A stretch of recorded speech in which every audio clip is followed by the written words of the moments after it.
нова книга од Јасна Котеска, издание на Темплум. Котеска е професор на Филолошкиот факултет, а досега ги објавила книгите Постмодернистички литературни студии и Македонско женско писмо.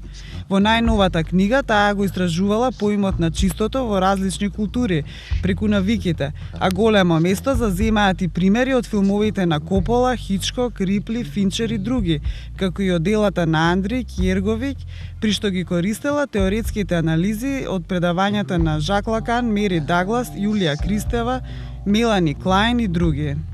Чистењето е некаква обсесија и на жени и на мажи, зависи. Всушност луѓето имаат двоен однос кон чистењето, некои баш имаат агресивен однос, не го сакаат, некои го сметаат како форма на себе чистење кога чистат.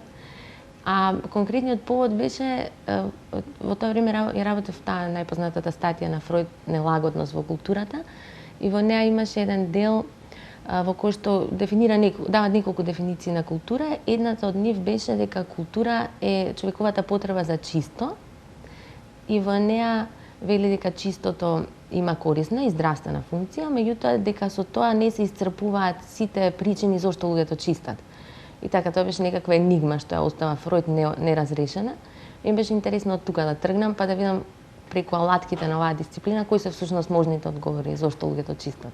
Мислам дека повеќе беше стилска игра, дека беше добар како наслов, ама се наметна баш како проблем што го опфаќа таа територија на чистење и на исчистување, не само лично на домовите, на телото, сопственото, туку и како цивилизацијска некоја парадигма.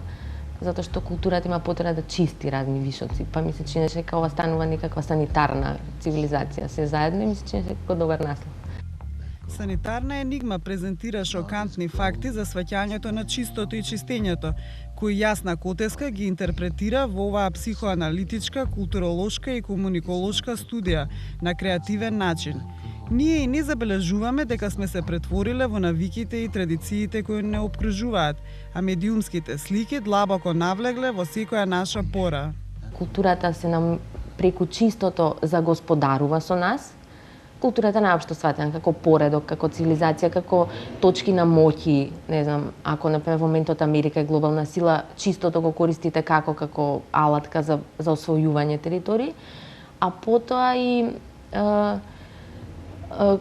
нашата цивилизација се претвара во цивилизација што ги мрази вишоците и се обидува да ги уништи, на тој начин практично правејќи не се понесрекни и понесрекни. Значи станува збор за интимни прашања, ама врзани со културните механизми и побарување.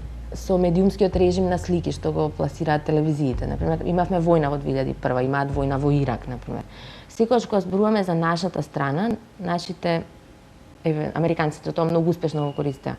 Нивните војници секогаш цифри, нели, например, не знам, тројца погина, ако ја даваат нивната страна за загубите, обично се тоа трупови на улиците на Багдад, муви, крв, па не знам, солзи, секогаш се крупни планови, лица. Што значи дека иконографски вие го користите нечистото за да ја представите, за да ја добиете војната. Ние немаме крв, нашата крв е, не знам, флуоресцентна, ние имаме компјутери.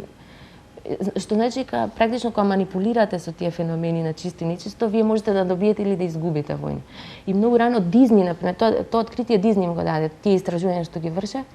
Има еден документарец од 46-та, се вика Приказна за менструацијата. Е направено таа Дизни империја и цензуриран еден од ретките.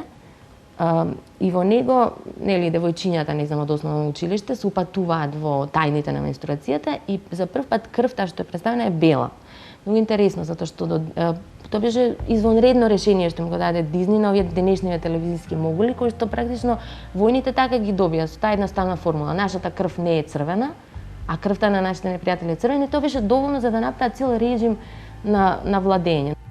Од првото миење на детските рачења, па преку изградбата на градовите и подемот на цивилизациите, до отстранување на крвта како слабост на губитникот, чистењето останува како средство и оружје на моќниците и господарите. А за подобро да ги мислиме појавите, потребни ни се токму вакви теоретски ангажирани книги.